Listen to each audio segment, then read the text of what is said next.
Jorge Carone Filho, nasci em Visconde Rio Branco, Minas Gerais, em 1919. Meu pai foi Jorge Carone, foi prefeito de Visconde Rio Branco, foi deputado estadual e constituinte em 1934. Minha mãe, Dulcília Carone.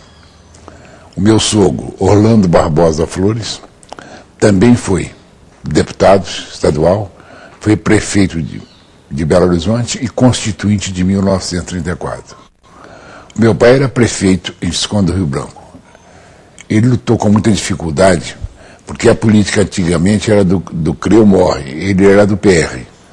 Então, o que aconteceu naquela época, a pressão era muito grande, porque foi na época em que o Arthur Bernardes praticamente foi exilado do país. E ele, como era do PR, foi a situação em Visconde do Rio Branco, toda a Zona da Mata, né? Era muito sem rumo a política, porque os adversários que estavam no governo perseguiam muito a oposição. Naquela época, a política era feita na base da carabina, né? E dos coronéis. Então ele iniciou a vida pública dele assim, ele foi vereador, foi prefeito em Rio Branco e foi deputado estadual. A minha mãe era católica, era doméstica, certo? Era descendente de portuguesa, foi uma grande pessoa que ajudou muito também, quando meu pai foi prefeito, a uma assistência social ao pessoal, às famílias mais carentes de Rio Branco. Eu fui um menino muito, acho que levado, devo ter sido, porque eu tive em 4 ou 5 colégios. Estudei no ginásio arquidiocesano, em Mariana, depois fui para o ginásio arquidiocesano em Ouro Preto, estudei também no colégio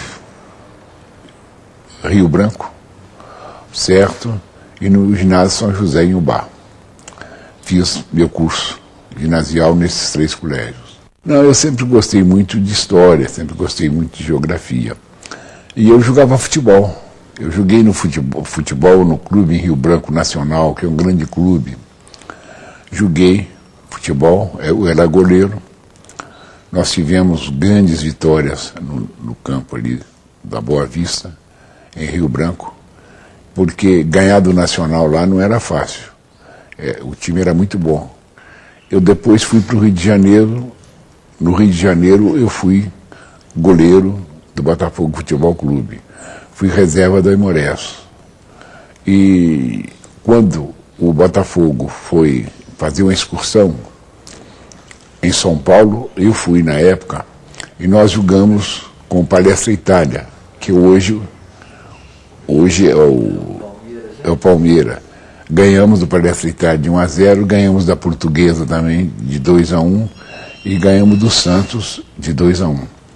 Então foi a primeira viagem que eu fiz, que o Aimorés machucou. Ele era o goleiro e eu assumi o lugar dele. Eu era para mim ter continuado. Eu gostava de futebol e na época que eu jogava futebol eu era tido como um homem alto, né? Eu tenho 1,87 m de altura.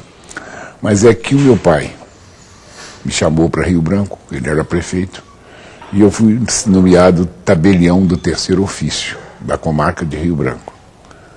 Fui para Rio Branco e fui ser tabelião. Então, isso, vamos dizer, cortou a minha carreira esportiva. Não, eu terminei o ginásio nos lugares que eu falei, depois fiz o curso no Colégio Rio Branco, fui para Brasília, certo? E terminei meu curso de Direito junto com a minha esposa. Porque quando eu fui para Brasília, minha mulher era deputada federal. Eu e ela nos matriculamos no curso de Direito em Brasília. E como ela foi cassada, nós íamos para Belo Horizonte e eu terminei o curso, eu e ela, aqui Nós terminamos o curso em Itaúna. Não gosto, né? Gosto muito de esporte. Agora, namorar é época, todo jovem gosta de namorar, né? Eu não digo que eu namorava, eu já tinha algumas namoradas, mas muitas das moças que eu namorei, às vezes os pais não deixavam que o namoro fosse para frente, porque eu jogava futebol, brigava muito, né? Na época, entendeu? E então, naquela época, o cidadão tinha que ser muito enquadrado, né? Brigava de vez em quando, mas não, só brigava quando me xingava o nome da mãe ou outro nome qualquer que eu não gostasse. Mas eu nunca fui de muita briga, não. Anísia é de Muriaé. Então aconteceu que o pai dela foi deputado junto com meu pai, aqui em Belo Horizonte. A Anísia morou aqui quando era menina, certo? O pai dela era deputado.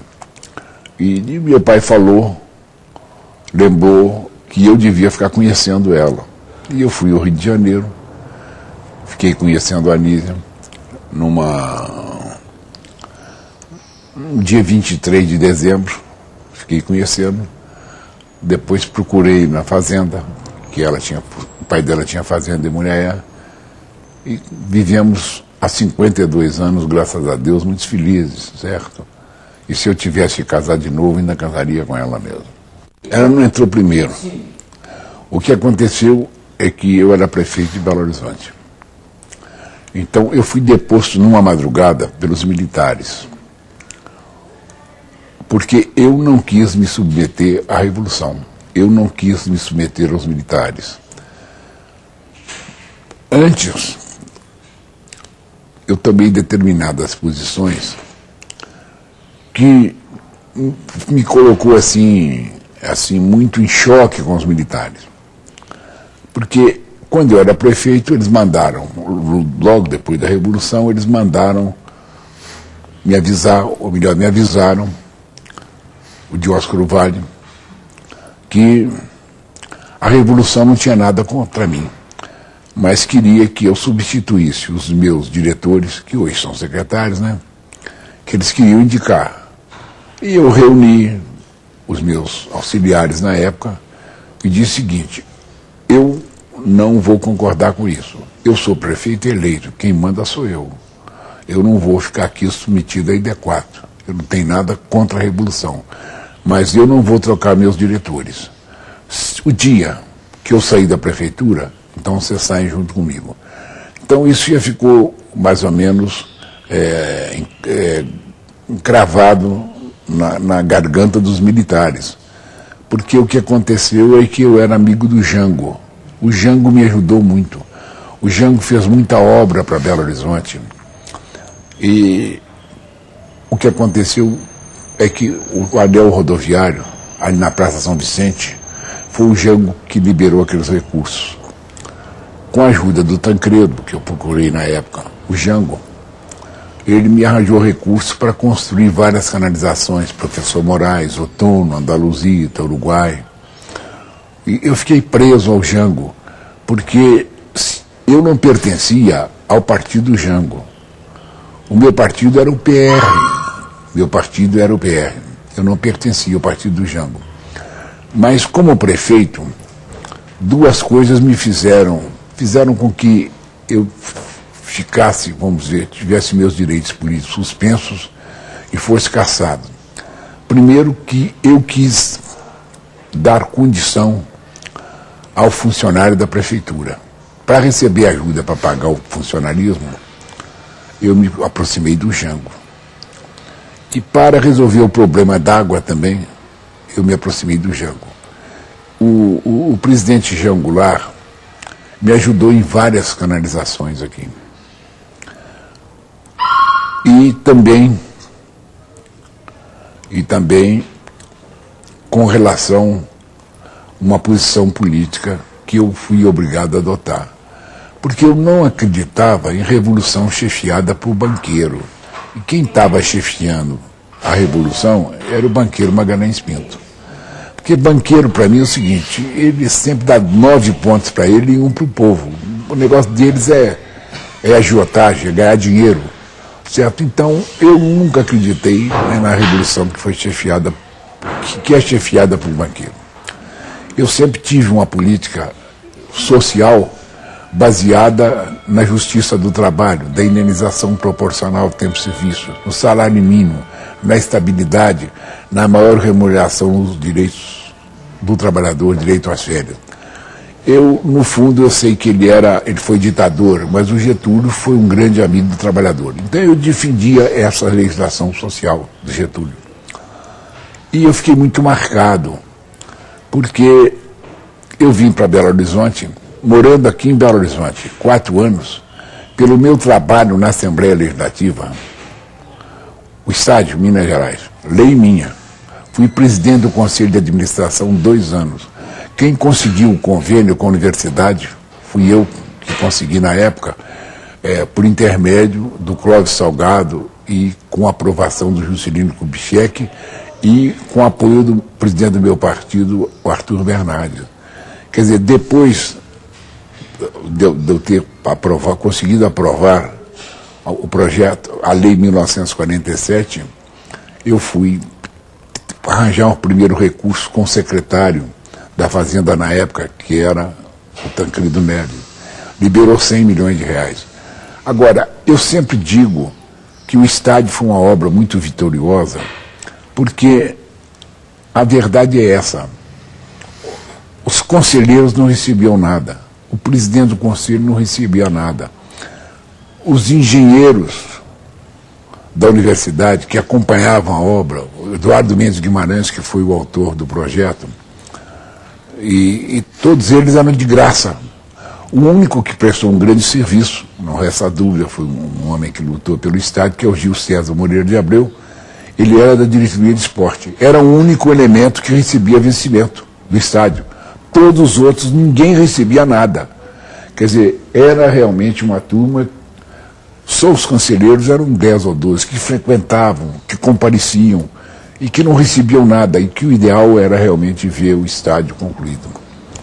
Bom, o que aconteceu é que o Magalhães Pinto assumiu o governo. E ele declarou numa entrevista de que a obra do estádio não era prioritária. Isso foi publicado na última hora. Bom, e começou aquela confusão, porque eu era presidente do Conselho de Administração e eu era oposição. Eu votava, tinha sido companheiro do Bias Forte, que sancionou o projeto.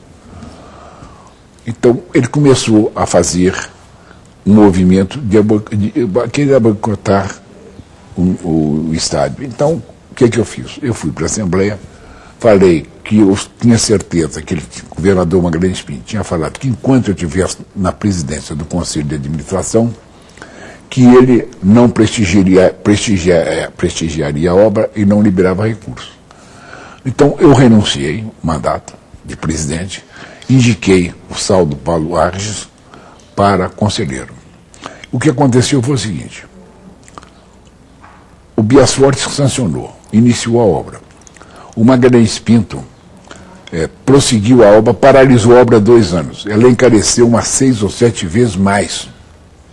Bom, na véspera da eleição, ele resolveu a tocar a obra de qualquer maneira. 1000 homens lá dia e noite, para ver se ganhava o governo do Estado com Roberto Rezende, que foi candidato, que aliás é um bom candidato, um homem, um médico muito competente, muito bom.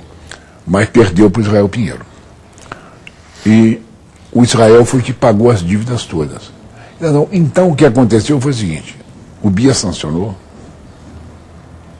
Magalhães paralisou a obra, ela encareceu 6 ou 7 vezes, o Israel pagou, no final o nome do teu estádio tem nome Magalhães Pinto. Eu não sou. O nome dele é justamente por que eu estou te falando. Dos 3 governadores, o que fez menos pela obra foi ele. No entretanto, o estádio tem o nome dele. Foi a última hora, no apagar das luzes, um deputado da UDN apresentou o projeto e ele passou. Quer dizer, eu não sou contra porque é Magalhães Pinto. Eu acho que o nome devia ser Minas Gerais. Por que seria Minas Gerais, que eu acho? Porque é uma propaganda permanente para o Estado. Quer dizer, jogos internacionais, Minas Gerais. E o povo, com toda a sabedoria, botou Mineirão. Agora, para você ver o que é política, se eu vou falar, basta só verificar na Assembleia Legislativa, você vai verificar o que estou falando. Quando quiseram, o Willo Andrade quis dar o nome do estádio ao Bias Forte, os deputados da UDN, todos eles, reuniram e falaram, não pode ser Bias Forte. Deram parecer e brigaram e fizeram obstrução, não pode ser Bias Forte. Se tem que mudar, tem que ser Jorge Carone, porque foi o Jorge Carone que arranjou isso, o estádio. Bom, aliás, briguei muito por isso. Quando foi na época, agora que quiseram passar para o Magalhães, que depois passaram, o Manuel Costa e o Ibrahim Abiaico, do PSD, não. Se tem que mudar o nome, não é Magalhães, tem que mudar o nome, é Jorge Carone. Quer dizer, eu sempre tive pretexto, quando o PSD queria botar o nome do Bias Forte, devia ser o meu nome, não devia ser de Bias. Quando o DN quis colocar o nome do Magalhães, certo? O PSD fez os pareceres dizendo que tinha que ser Jorge Carone. Quer dizer, eu não acho que eu estou só falando isso porque registrando uma coisa que consta dos anais da Assembleia. É só mandar verificar. Agora, o que eu acho com toda sinceridade é uma coisa só. Devia ser o nome de Minas Gerais, mas o povo consagrou como Mineirão. E eu acho que foi uma saída muito boa para os torcedores. Eu entrei na política pelo seguinte: o meu pai era prefeito, foi prefeito em Rio Branco, foi deputado estadual. Eu era tabelião. Com a volta do Antônio Carlos Ribeiro de Andrade da política, o Benedito Valadares tirou o meu pai da prefeitura e entregou a situação política ao antigo adversário do meu pai, e que foi meu adversário, que eu respeito muito, Celso Machado. Bom, o meu pai, então, foi alijado da política. Eu era jovem, gostava de política. Como ele foi afastado da política, eu comecei, então fui candidato a vereador. Lutei, me elegi vereador, fiz um primeiro trabalho muito bom na Câmara em Rio Branco, porque tinha vamos dizer, nós tínhamos para a viagem para a cidade de São Geraldo, tinha um morro da Colônia que não tinha condição na época de chuva, porque é um lugar muito estreito, entendeu? Então, nessa época, eu fiz um projeto alargando a parte de baixo da linha e dando passagem para os veículos. Quer dizer, deixei eu ir a parte de cima e fiz a parte de baixo. Você entendeu? Foi o primeiro projeto que eu fiz. E depois fui para a Prefeitura de Rio Branco. O negócio é o seguinte: eu fui candidato a prefeito de Rio Branco. Fui candidato a prefeito pelo PTB, certo?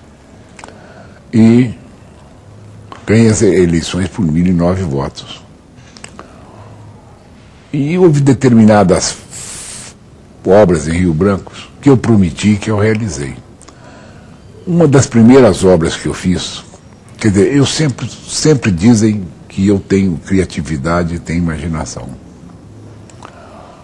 E realmente, desde que eu estava na Prefeitura de Rio Branco, eu sempre acho que a maneira de você resolver esse problema não é a vez com dinheiro, não, é com a criatividade.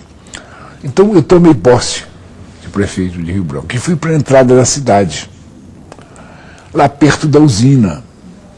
É uns 2,5 km, 3 do centro da cidade. Eu estava lá, tomei posse, botando a mão na cabeça, assim, agachado, pensando, como é que eu vou administrar Rio Branco? Eu tenho que arranjar uma saída. Você imagina isso daqui, como é que é, que estrada ruim. Os caminhões vinham assim, ó.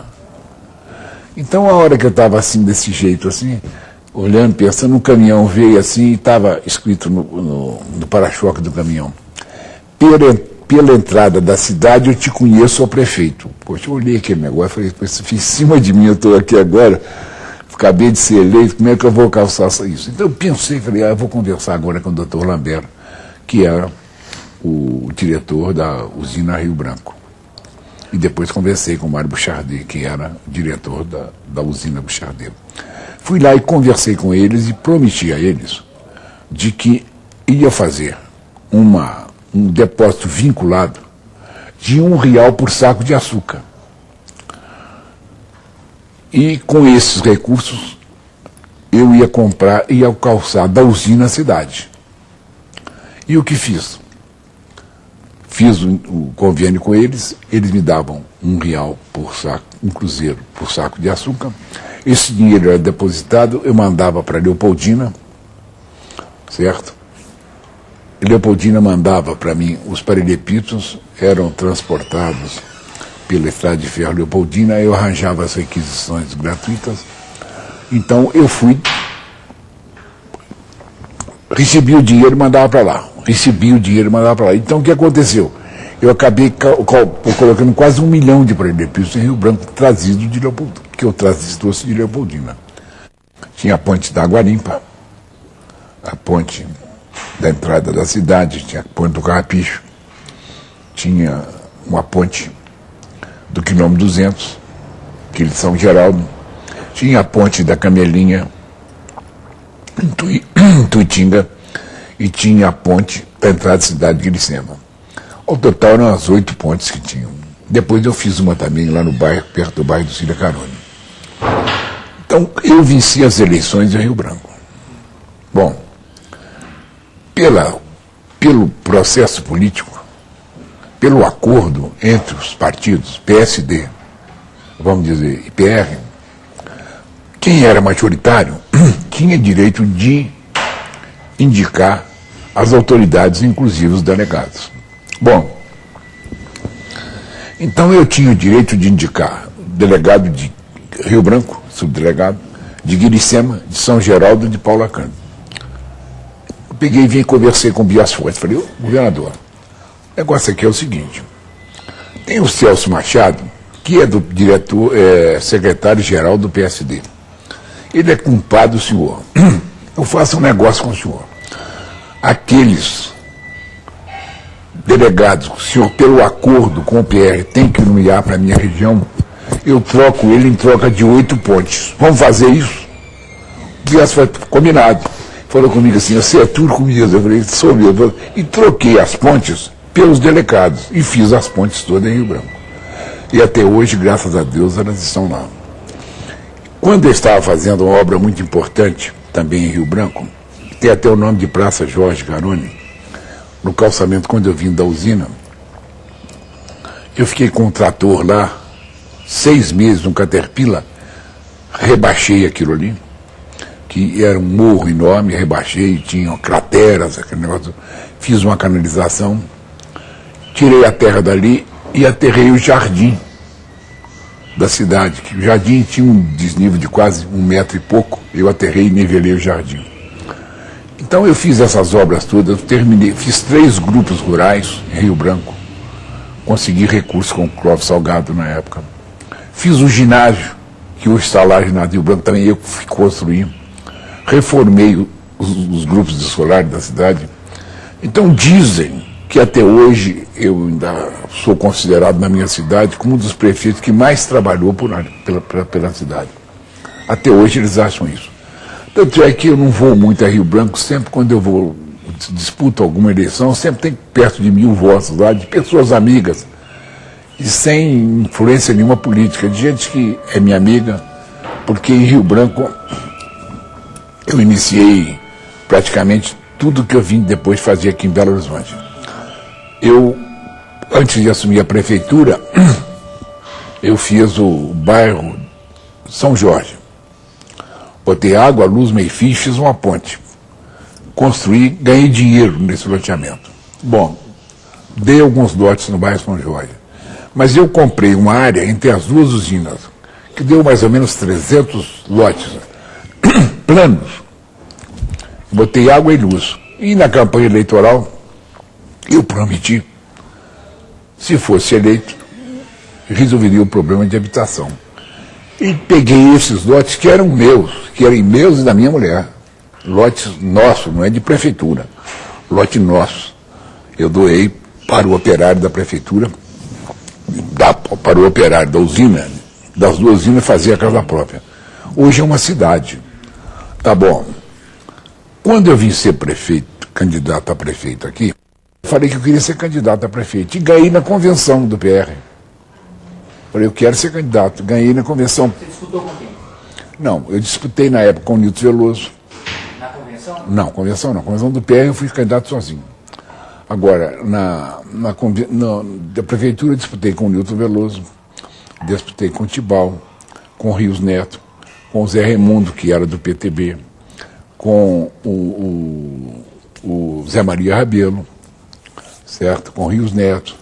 O fato é que eu tive uma grande votação em virtude do meu trabalho na Assembleia Legislativa. Quer dizer, eu morando 4 anos aqui, eu ganhei a Prefeitura de Belo Horizonte. E eu sou o único mineiro. Eu ganhei a Prefeitura de Belo Horizonte, no mesmo dia me reelegi deputado estadual.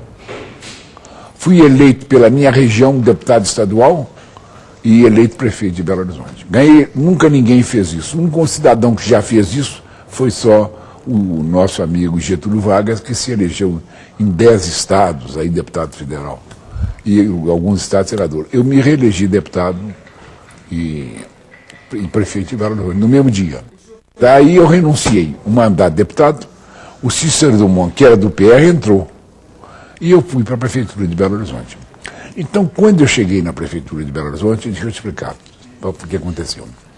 A Prefeitura estava atrasada há 4 meses e meio com os funcionários. Eu recebi a Prefeitura em greve. E recebi também uma herança que era o Magalhães Pinto contra a Prefeitura, porque ele era da UDN e eu era do PR. E o Clóvis Salgado, que era vice dele, era do PR, certo? Ele fazia muita restrição, porque quando eu cheguei aqui, a minha campanha já era Carone 65, quer dizer, foi o erro, aquele negócio de G angular, JG, JK, né, isso, Jônio Quadro, quer dizer, então todo mundo já estava com a esperança que eu ia ser candidato a governador, e eu comecei a trabalhar. O que o Magalhães fez? Quando o Magalhães Pinto viu que eu era candidato a governador, eu ia atrapalhar a vida dele. Porque o Magalhães fez muito, ele como governador, ele conseguiu algumas coisas importantes, colocou o funcionalismo em dia, não resta dúvida. Mas o que acontece é o seguinte, ele não tinha nenhuma obra. Então ele, para ser candidato à presidência da República, ele falava assim, no esporte, o Mineirão, eu falei, não, o Mineirão é meu. Eu falava, é meu, ele era candidato a governador, ele era presidente. Depois ele falava assim, novas indústrias para Minas Gerais. Eu falei, lei 2323, a lei é minha. Quem sancionou foi o Bias. Depois ele dizia assim, ao funcionalismo. Ele falava, não, a paridade é minha. E o governador vetou. Porque ele vetou e depois quis assumir a paternidade do negócio. Mas ele vetou, derrubou, e nós derrubamos o veto dele na Assembleia Legislativa.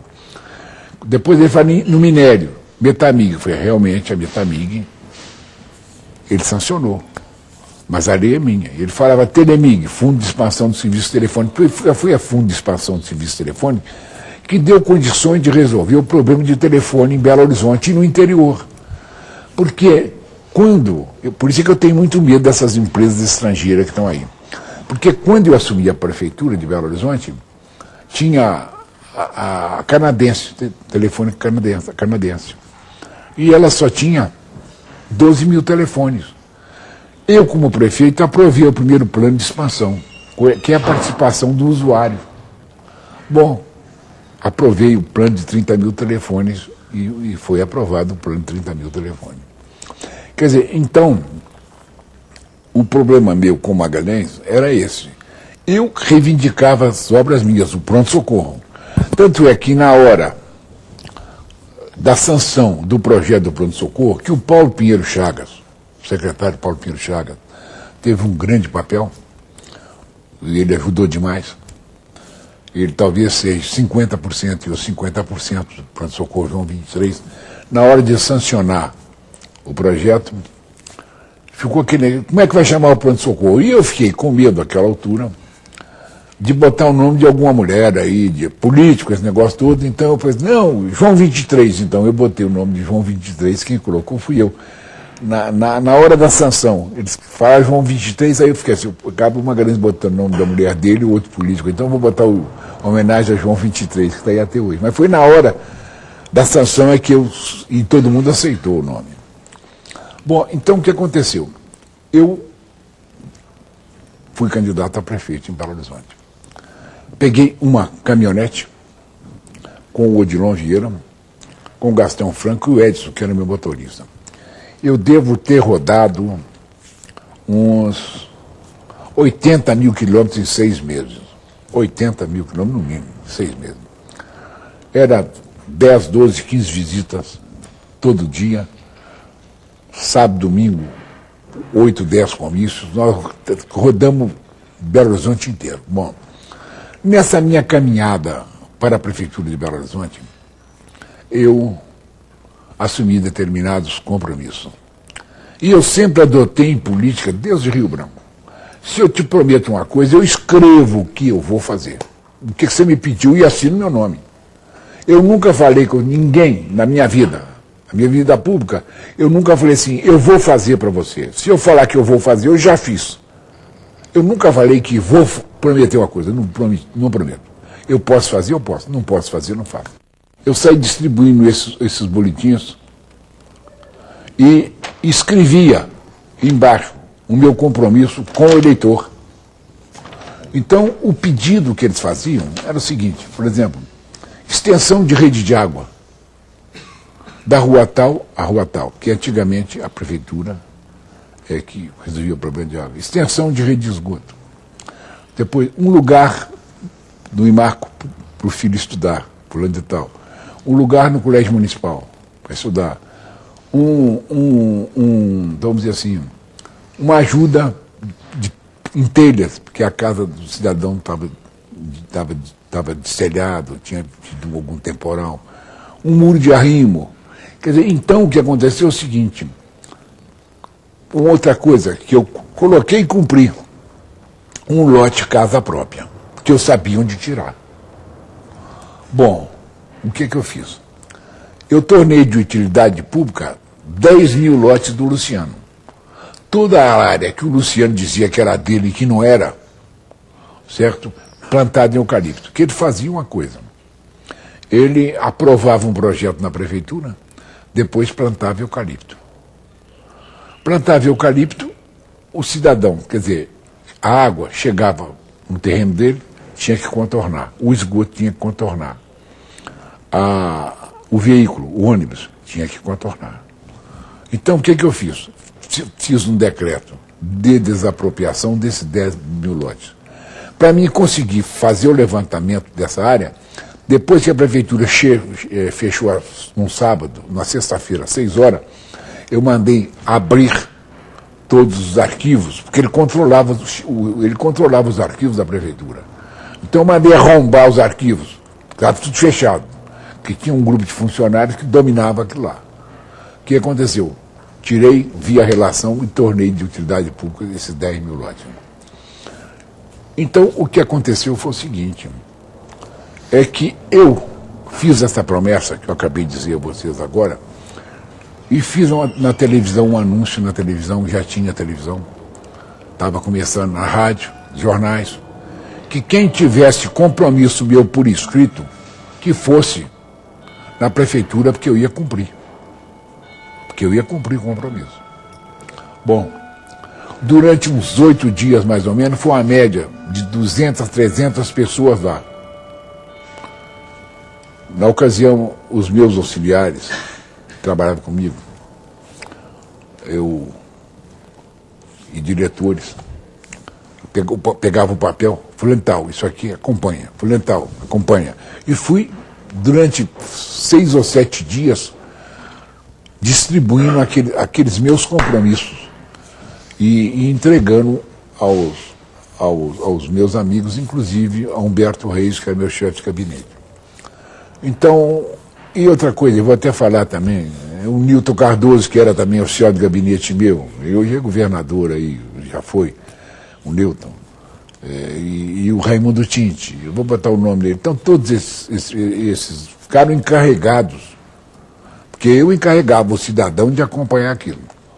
Bom, o fato é o seguinte, há pouco tempo um cidadão falou comigo assim: ô Carone, eu tenho um boletim daquele seu que você fez uma promessa. Eu falei, então, meu amigo, então você não me procurou, porque durante 6 ou 7 dias eu comprometi e fiz tudo. Eu falei assim, não, Carone, é que eu não precisei, eu arranjei de outra maneira, por isso que eu não fui. Quer dizer, então o que eu acho é o seguinte, é que um homem como eu, que sair, vamos dizer, durante 6 meses fazendo uma campanha, põe 4 ou 5 mil bilhetes, comprometendo a fazer determinada coisa. Agora hoje prometem uma coisa ou duas e não cumpre. Eu não sei, porque eu acho que tem muita coisa que se pode fazer, que o Prefeitura de Belo Horizonte pode fazer, principalmente para o pessoal mais humilde. Porque o pessoal mais humilde não quer nada demais, não. Eles querem um mínimo que pode fazer por eles. Então, o que eu fiz? Nova Sintra, Bela Vista, Vista Alegre, Centenário, Cinquentenário, Betânia, São Bernardo, esses lotes todos, quem localizou essas famílias fui eu. Cumpri os meus compromissos que eu tinha feito com a população. Quer dizer, a primeira reforma urbana em Belo Horizonte foi feita por mim, dessa maneira, dando oportunidade, vamos dizer assim, aos operários de terem a casa própria. Porque quando eu cheguei aqui em Belo Horizonte, eu era visto assim, que eu era visto como um homem que eu não inspirava muito confiança à sociedade. Porque a sociedade aqui era muito fechada, os ricos, né, que chegavam aqui, os grandes proprietários. E eles falaram que eu era capial do interior, né, que eu vim do interior, eu era prefeito de Rio Branco, morando aqui 4 anos. Então havia uma certa restrição a mim, justamente porque eu era um homem que não tinha compromisso com o poder econômico. Eu batia com força e no lugar certo. Quer dizer, é para doer mesmo. Quer dizer, tem que ajudar ao pobre, ao operário, a sobreviver. Quer dizer, então, eu tive vários desafios aqui. Um dos desafios que eu tive aqui, por exemplo, vou contar a você. Eu procurei o Gilberto Faria, que era dono do banco. Pois é, era do Banco da Lavoura. Fui lá conversar com ele numa sexta-feira. Falei, ô Gilberto, você faz favor, vocês precisam pagar a água, a taxa d'água aumentou, vocês não pagam a taxa d'água, esse negócio está muito mal. E tem que, o lixo que a gente gasta de transportar o lixo daqui para lá para o local, gasta uma fortuna, a prefeitura está em dificuldade. Agora, você precisa pagar, os bancos precisam pagar água. Ele falou para mim, não, esse negócio de... Eu falei, não, porque onde não está pagando, a gente corta a água. Então ele falou comigo assim, ô Carone, você corta a água desses negros aí, você não vai cortar a água dos bancos. Eu falei assim, às vezes eu corto. No dia seguinte eu mandei abrir uma valeta de fora a fora, ali na rua Rio de Janeiro, perto da padaria Bosco, ali, por lado do Banco da Lavoura, fechei a água deles e fechei o esgoto. Fui lá no Banco Nacional, fechei a água, esgoto, fechei do Banco do Brasil também, água, esgoto, fechei do Banco Crédito Real, fechei do Banco Comércio e Indústria, só deixei 2 bancos, que foi o Banco Mineiro do Oeste e o Banco Ribeiro Junqueira. Foram os que pagaram. Então, o que aconteceu é que eles, durante uns 7 ou 8 dias, eles resistiram àquele negócio do corte da água e do esgoto. Corte da água e do esgoto. Quando eu vi que não tinha jeito mesmo, o que eu fiz? Eu, na época, o departamento de abastecimento vendia muita sardinha. Nós comprávamos sardinha no Rio de Janeiro, na praia, naquela região ali, no Espírito Santo e no Rio de Janeiro, naquelas praias ali, daquelas cidades ali perto do Rio de Janeiro, nós vendíamos aqui uma média de 30 toneladas de sardinha por dia. Porque compravam lá por 1 centavo, vendia aqui por 2. Quer dizer, então aquilo era uma festa para esse pessoal mais humilde, que eles tinham o que comer. Porque eu até hoje, de vez em quando, eu encontro com alguém que fala comigo assim, Carone, aquele negócio daquela sardinha era muito bom, porque era uma maneira de alimentar o pessoal. Então, o que eu fiz? Na hora que eu vi que estava aquela confusão e eles não queriam ceder, eu estava vendendo, eu tinha uns 3 ou 4 caminhões de sardinha, então eu botei os caminhões de sardinha na porta dos bancos. Aquele cheiro de sardinha, né? Então eles vieram reclamar, dizendo de que aquele cheiro de sardinha estava intolerável, para me tirar aquilo. Eu falei, eu tiro, o ponto aqui é bom. Está vendendo bem agora, se vocês querem eu tiro, mas tem uma coisa, vocês têm que pagar a água, tem que pagar a taxa de lixo. Senão eu não tiro não, deixa aqui. Aí aquela briga, quer dizer, eles ficaram, vamos dizer, por causa da sardinha que eu botei na porta dos bancos, eles ficaram com aquela sardinha encravada na garganta. E quando foi da minha deposição, os banqueiros todos uniram contra mim por causa disso. Porque eu botei caminhão de sardinha na porta dos bancos que não queriam pagar água e não queriam pagar a taxa de limpeza. Porque o negócio aqui era o seguinte, antigamente, quando eu cheguei em Belo Horizonte, os banqueiros não pagavam impostos. Quem pagava impostos era o povo, o operário, o pessoal mais humilde. Então, o que eu fiz? Eu fui em cima dos banqueiros. Porque tinha estabelecido o seguinte, a Sulmoc tinha uma espécie de um decreto de que 5% do imóvel tinha dedução. Então, para receber benefícios da Sulmoc, o banqueiro falava que o prédio dele na Praça 7 valia 3 milhões. Agora, para pagar imposto, só valia 300. Então, eu fiz o lançamento de acordo com aqueles benefícios que eles declararam que tinha. Quer dizer, então, por exemplo, concessionário de ônibus em Belo Horizonte não gosta de mim porque até hoje. O que eu fiz contra eles? Então, o que eu fiz foi o seguinte, eu estabeleci que aqui não tinha horário noturno. E eu falei, o dia que eu tomar posse tem que funcionar à noite, ou de hora em hora. Porque senão eu caço as linhas. E o dia que eu tomei posse, funcionário dia e noite. Não gostam de mim porque eu criei a planilha de custo. Eles pediam 30%, 40%. Eu só dava o que a planilha que acusava, que era 8% ou 10%. Eles não gostam de mim. Não gostam de mim também os concessionários, por quê? Porque eles eram contra os trólebus. Era contra os trólebus. Porque o trólebus era um veículo,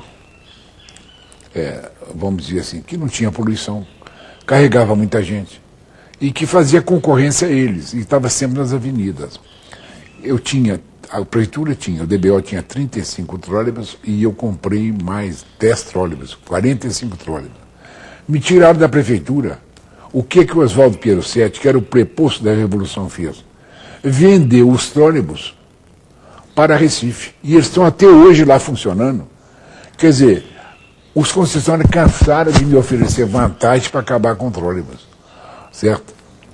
Outra coisa que aconteceu depois depois da Revolução. Eu consegui com o Castelo 2 bilhões de reais. E com o Jango 3 bilhões de reais. Com o sogro do Castelo Branco aqui, comendador Arthur Viana. Então resolvi o problema de água de Belo Horizonte. A hora que o problema ficou resolvido, o que eles fizeram? A Revolução, isso foi a revolução. Criou a Comac e criou a Copasa. Depois passou para a Copasa. Quer dizer, então a população de Belo Horizonte, que ficou sem água durante 30 anos, tinha passeata na floresta, em Santa Teresa, e quem resolveu o problema de água da floresta em Santa Teresa fui eu. Perfurei mais de 70 poços artesianos aqui. Quer dizer, então tudo que era do povo de Belo Horizonte, eles procuravam acabar. Por exemplo, iluminação pública. No meu tempo, quem pagava era quem? Quem pagava iluminação pública era a prefeitura. Passaram, pelo centro passou a iluminação pública para os moradores. Quer dizer, então, foram aos poucos, eles foram desmontando o que era benefício para a população. Hoje, quem paga a iluminação pública, quem é? É os moradores. Mudaram a lei. Nós tínhamos, por exemplo, aqui uma outra coisa muito importante aqui, que é a Fundação Clóvis Salgado. Eu consegui 150 milhões naquela época, e o Clóvis Salgado era o presidente de uma comissão que eu criei, e começamos a obra. E estava muito bem. O doutor Peri também, que era um dos membros que gosta imensamente, sempre gostou imensamente do teatro aqui. Eu consegui 150 milhões. No final me tiraram da prefeitura. Sabe o que fizeram? Passaram para o Estado. Quer dizer, o terreno é da prefeitura, tudo ali é da prefeitura, passaram para o Estado. Agora, o pior não foi isso não. O pior foi que teve uma lei do Camilo Carão, criando o Banco do Município. E eu incorporei o Banco do Município. Para mim, realizar uma grande obra em Belo Horizonte, eu precisava de quê? Precisava de recursos. Então, o que aconteceu? Nós compramos a carta patente do Banco Líder. Carta patente do Banco Líder. Bom, veio o Pedro Sete. A primeira coisa que ele fez, desmanchou o negócio. A carta patente do Banco Líder ficou com o Banco Nacional, certo? E o prédio do Banco Líder, no Rio de Janeiro, ficou com Taxa Assunção. Quer dizer, então você observa que a Revolução só serviu para desmontar as coisas aqui, que eram da cidade de Belo Horizonte. Certo? Agora, eu falo assim claramente essas coisas todas, porque é uma oportunidade que eu tenho, porque eu não estou falando, eu só estou falando de verdade. Tudo que eu falei aqui eu provo. Certo? Agora, os concessionários de ônibus não me toleram. Por que eles não me toleram? Porque eles nunca conseguiram me comprar. Era o povo. O pessoal humilde gostava de mim. Quer dizer, o pessoal humilde, o trabalhador, o funcionário público, todo mundo gostava de mim. Agora, quem não gostava de mim era banqueiro, multinacional. Por exemplo, agora, eu como deputado federal, eu apresentei um projeto dando ao funcionário público federal o 13º salário. Quando eu era deputado estadual, eu fiz o projeto da paridade. Fui para a prefeitura de Belo Horizonte. E quando prefeito de Belo Horizonte, eu combinei com o Rui da Costa Val, ele apresentou o projeto estendendo os benefícios da paridade também para os funcionários municipais. Agora, então, a minha atuação como prefeito de Belo Horizonte descontentou os grupos que dominavam. Houve um IPM contra mim. Eu depus 13 horas. 13 horas seguidas eu depus. Bom, me fizeram umas 100 e tantas perguntas. Eu juntei dezenas de documentos. O Silvio de Souza, que era coronel da Polícia Militar, mais 3 coronéis do Exército, mais o Simeão, que era promotor, e mais um escrivão. Depus 13 horas. Foi para o Conselho de Segurança Nacional. Fui arquivado. Porque, fora da época da Revolução, porque o general Uriel Paca da Fonseca, no relatório, disse que eu não tinha cometido crime nenhum. Então o Taurino mandou arquivar. Isso irritou, porque o Magalhães mandou 500 nomes para serem caçados. Certo? E o meu estava no meio. Como eu saí, eles não conformaram.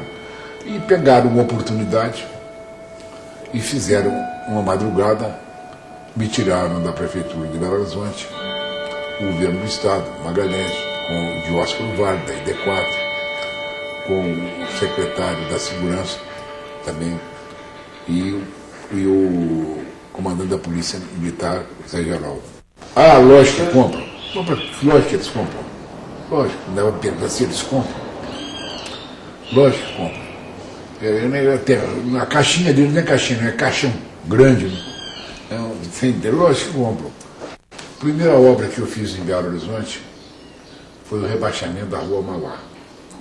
Aquilo ali, na época de chuva, vamos dizer, voltava a quantidade de água enorme na Pedro II. E era muito mais elevado e naquela época não tinha viaduto, certo? Uma coisa que eu estava falando, não tinha viaduto. Então, o que aconteceu foi o seguinte, eu mandei fazer o rebaixamento ali. A terra que sobrou, eu mandei colocar na rua Célio de Castro, que ela tinha uns 3 ou 4 quarteirões que eram interrompidos. Na hora, estava chovendo muito, na época, e os tratores trabalhando, e a Rua Mauá era vamos dizer, cheia das mulheres, né?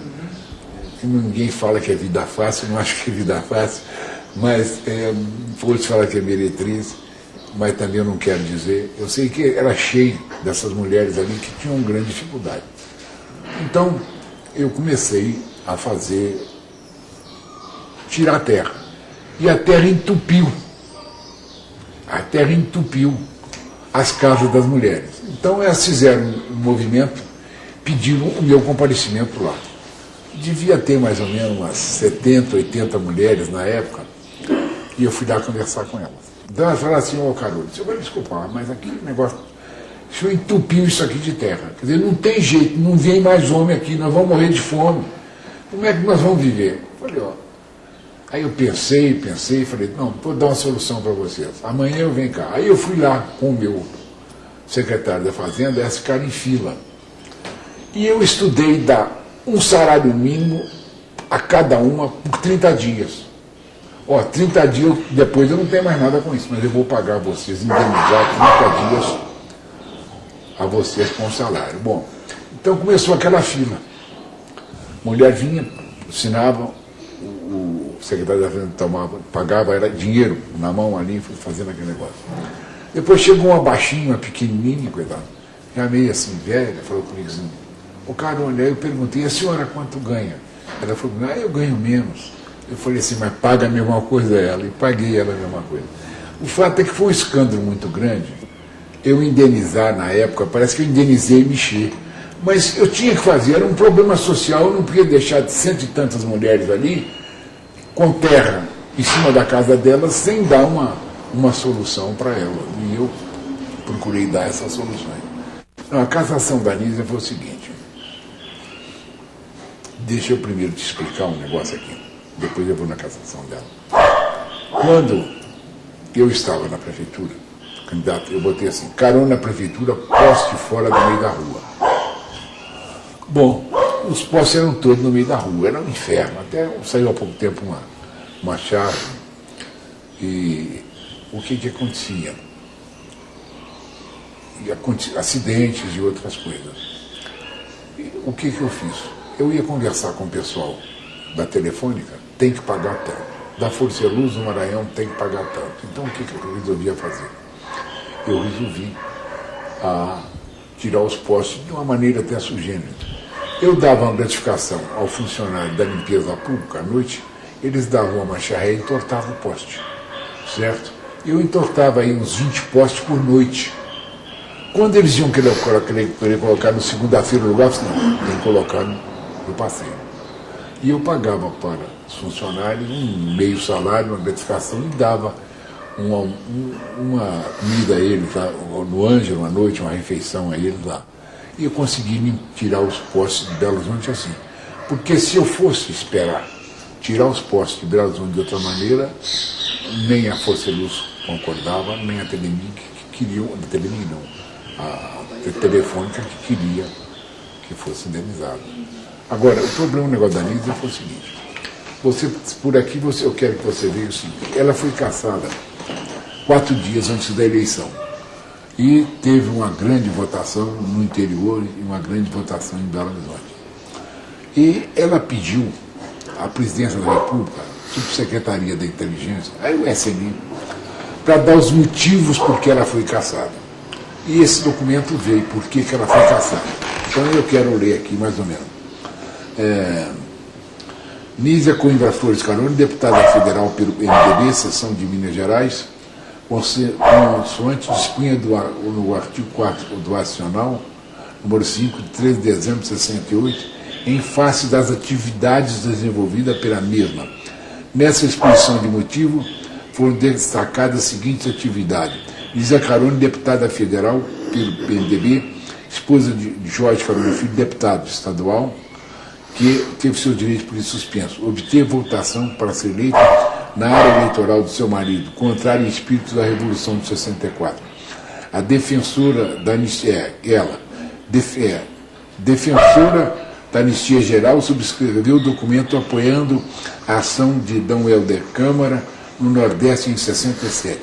Apresentou na Câmara dos Deputados o projeto 4367 de anistia para os cassados, acusados ou condenados por crimes políticos. No mesmo ano, apresentou um projeto de lei revogando os dispositivos que criaram o Fundo de Garantia de Tempo de Serviço, para seu entender, restituir ao trabalhador a estabilidade que lhe foi tomada sem que pudesse protestar, porque os seus sindicatos foram coagidos e desarticulados. Acusou no plenário Oswaldo Pierosetti, nomeado presidente da Caixa Econômica, para o cargo de presidente do Conselho Superior da Caixa Econômica, afirmando que o mesmo estava respondendo à ação popular acumulada à ação ordinária de indenização e perdas e dano. O problema lá da tornar sem efeito, vamos dizer assim, o negócio do Banco do Município, a entrega do Banco do Município. Agora depois você vê assim, apoiou o governador Israel Pinheiro, pedindo informações sobre a situação dos promotores que deram pareceres contrários à minha volta à prefeitura. Participou da Câmara dos Deputados a decisão do juiz da terceira vara criminal que absolveu o seu marido e afirmou: o povo repete com muita sabedoria que Deus tarda, mas não falta. Tal sentença valia como advertência e impõe ao presidente da República apresse os estudos da anistia geral, porque os inocentes não devem e não podem pagar pelos culpados. Apresentou o projeto 132/68, regulamentando o envio de tropas para o exterior. Apresentou o projeto 1470, concedendo anistia ampla aos estudantes condenados ou acusados de qualquer delito pelo exposto. A Secretaria-Geral concluiu por inteira procedência e por essa proposta das atividades antirrevolucionárias desenvolvidas pela indiciada, através de pronunciamentos, ligações com elementos caçados e manifestações contrárias aos ideais, aos espíritos da Revolução. Quer dizer, ela foi caçada, mandaram. Por que ela foi caçada, certo? Então, aí está. Em 73, encontrava-se cursando a Faculdade de Direito da Universidade de Itaúna, participou de 23 de novembro da Assembleia Legislativa de Minas Gerais, da Convenção Regional do PMDB, ocasião em que foi eleita diretório do partido. Foi uma das representantes do Departamento Feminino do PMDB, criado em 83, com atuação em todo o Estado, órgão de cooperação do Diretório Regional do PMDB. Quer dizer, então, ela foi cassada porque apresentou um projeto pedindo anistia dos estudantes, pedindo, afinal de contas, que fosse restabelecido o direito dos trabalhadores. Esse foi o motivo. Quer dizer, naquela ocasião, quem lutava por isso, pela anistia, foram poucos. Porque naquela época o que acontecia, a verdade é essa, eu até falei. O MDB, naquela ocasião, eles fizeram carreira política à custa dos caçados. Porque você nunca ouviu um deputado do MDB, que depois passou o PMDB, na época da Revolução, fazer uma acusação aos militares. Até na propaganda dele, eles falavam assim: eu sou do PMDB. Você sabe por quê? O pai do falava por quê. Então nós servimos de escada por muito tempo para elementos que eram do MDB e que hoje já saíram do PMDB e que nunca tiveram coragem de combater a Revolução. E, pelo contrário, eles não queriam a nossa volta à vida pública, anistia, porque nós íamos fazer concorrência a eles. Não, o problema é o seguinte, eu até vou falar com sinceridade. Eu sou contra, sempre fui contra o Magalhães, né? Eu sempre fui contra banqueiro. Porque toda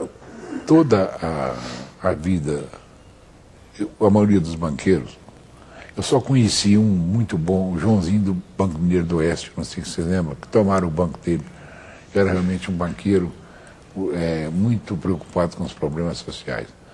Agora, com relação ao negócio do Banco Nacional, eu não gostaria de não entrar nisso, para te falar por quê. Porque está sendo apurado, e eu não sou de pisar em ninguém. Eu falei muito do Magalhães quando ele era governador, certo? Mas agora eu não gostaria de falar dele, você entendeu? Porque fica parecendo que eu estou aproveitando do momento, né? Não, o que aconteceu com o Nilton Cardoso, eu vou te explicar. O Nilton trabalhou comigo. Eu fui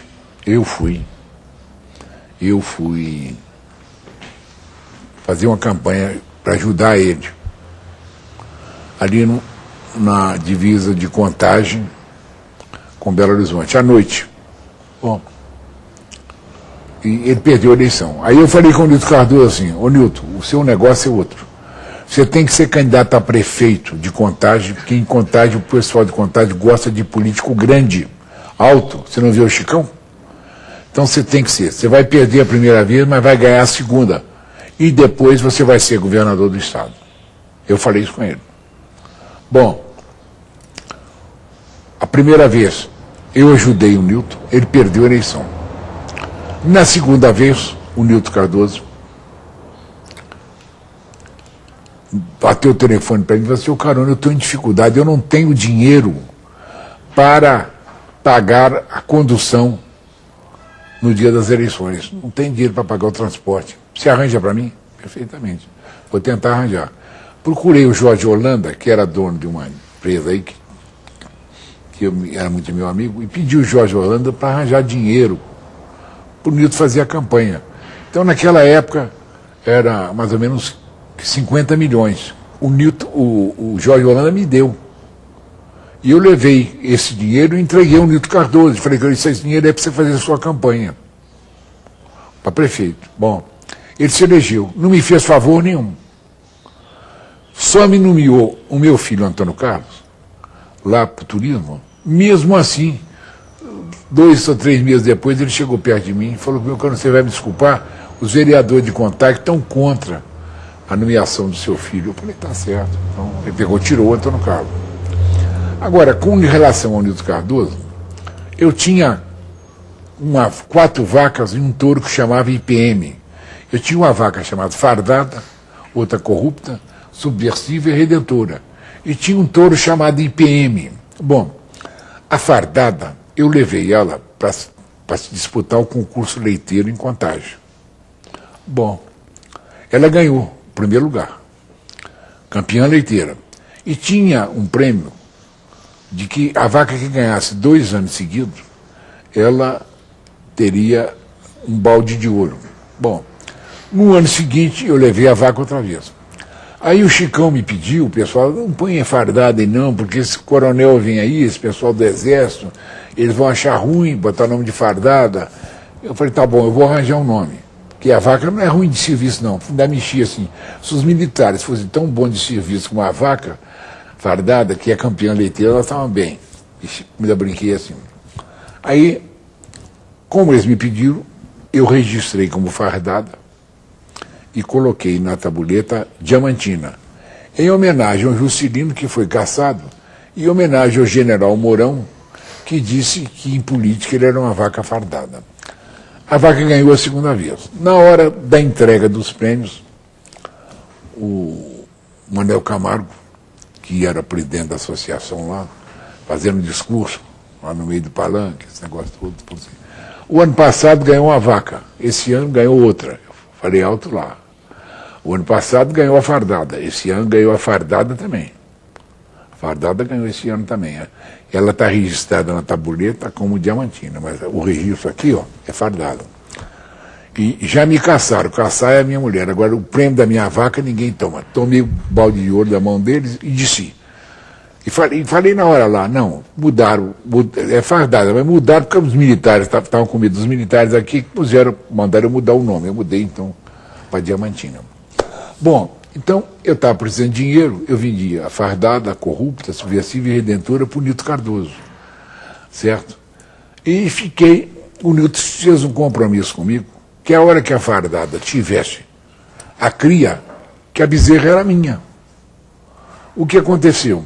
É que levaram, o Manuel Camargo levou a fardada para produzir lá para a fazenda, para o sítio do Manuel Camargo. Eu fui ver, uma bezerra bonita nasceu, eu falei, pois, agora a bezerra é minha, eu vou buscar.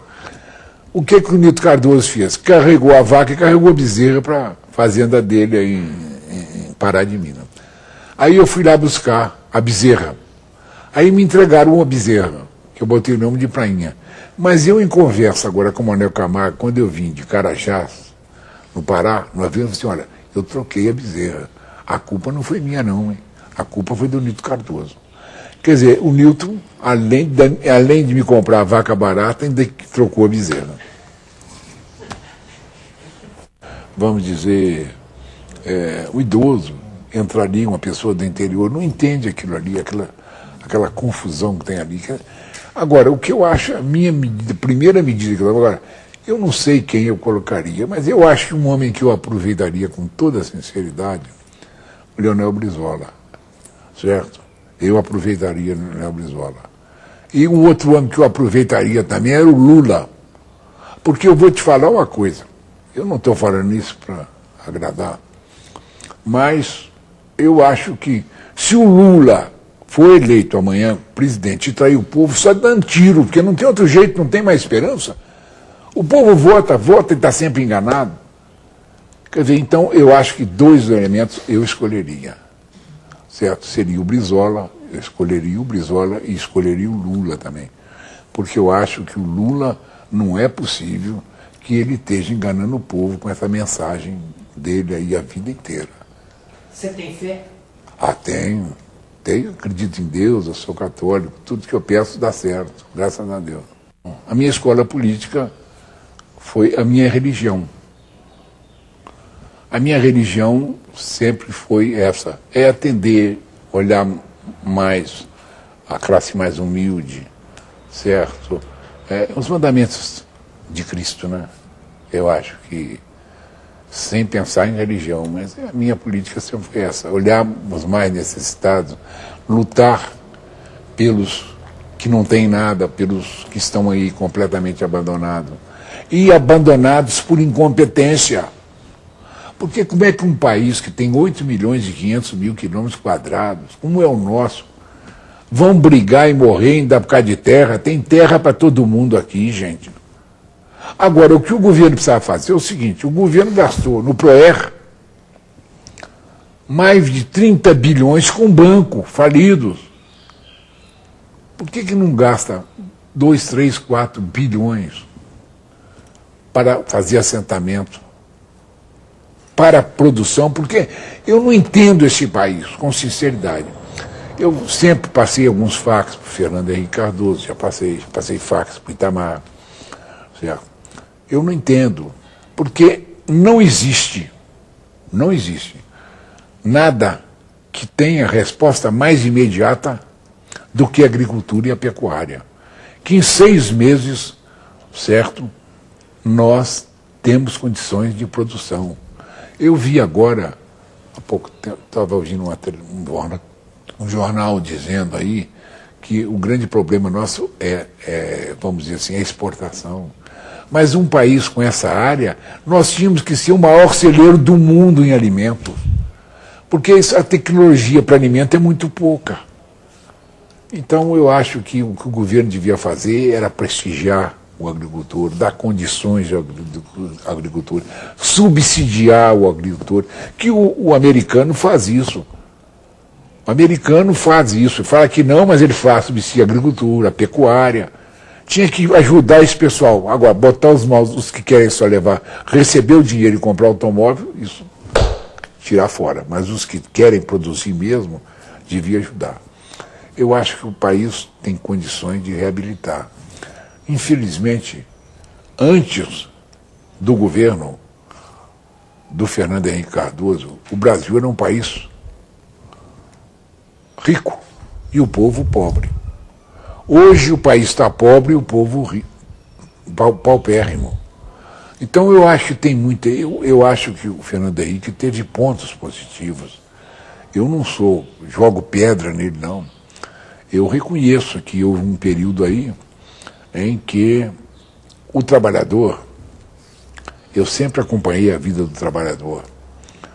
E eu sempre olhei a marmita para ver o que o trabalhador tinha dentro da marmita, porque eu queria saber. E o trabalhador nunca me mostrava a marmita dele. Nunca. Está sempre escondendo. Na época do Getúlio, não. O trabalhador tinha uma marmita boa, ainda tomava uma cerveja Malzibir. Eu lembro, mesmo na época do Juscelino. Ainda tinha uma cervejazinha que eles tomavam. Mas de uns tempos para cá, o trabalhador não mostrava. Agora, no princípio aí do plano cruzado não, plano real, né? O trabalhador deixava a gente ver.